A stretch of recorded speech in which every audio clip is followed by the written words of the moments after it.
Qu'il s'agisse du ministère dont nous bénéficions ou de celui que nous exerçons nous-mêmes, quel est le mobile qui doit inspirer notre attitude à l'égard du ministère? À quoi faut-il viser? La réponse ne fait pas de doute. Ce que nous devons avoir en vue, c'est l'objectif que Dieu lui-même a en vue. Et tout doit être subordonné ou sacrifié à cet objectif-là.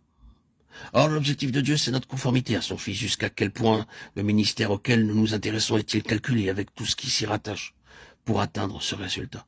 Voilà la pierre de touche. S'il nous importe vraiment de connaître la pensée de Dieu, c'est ce critère-là qui détermine la valeur de tous les autres facteurs. Méthode, éléments extérieurs, forme du culte, présence personnelle. Tout doit passer l'examen des vrais mobiles et sortir victorieusement de cette épreuve. Le Saint-Esprit seul peut amener à Christ et conformer à Christ.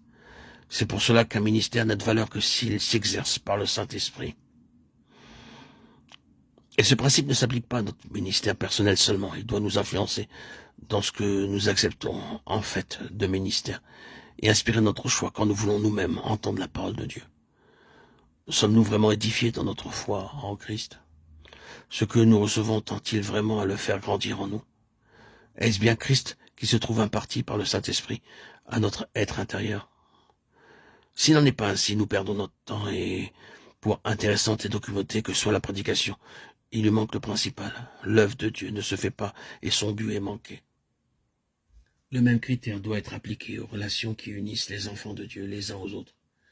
Il est si facile, quand on se rend compte, de tomber dans le piège des conversations quelconques, de parler de la pluie et du beau temps, des actualités, de se laisser aller à ce ton léger et badin qui n'est qu'une dissipation au point de vue spirituel.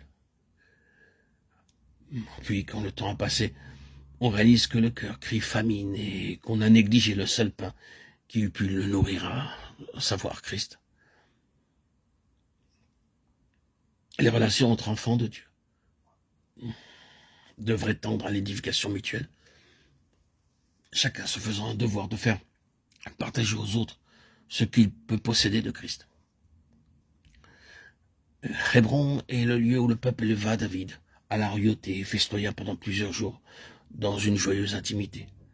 La communion fraternelle devrait toujours être marquée par la joie de se trouver ensemble autour d'un Seigneur que Dieu a, comme autrefois David, élevé au trône suprême et couronné de gloire. Et ces rencontres devraient toujours avoir comme résultat un accroissement de sa vie en nous. Nous voyons ainsi que tout dans la vie du croyant est en rapport d'une sorte ou d'une autre avec Christ dans la gloire.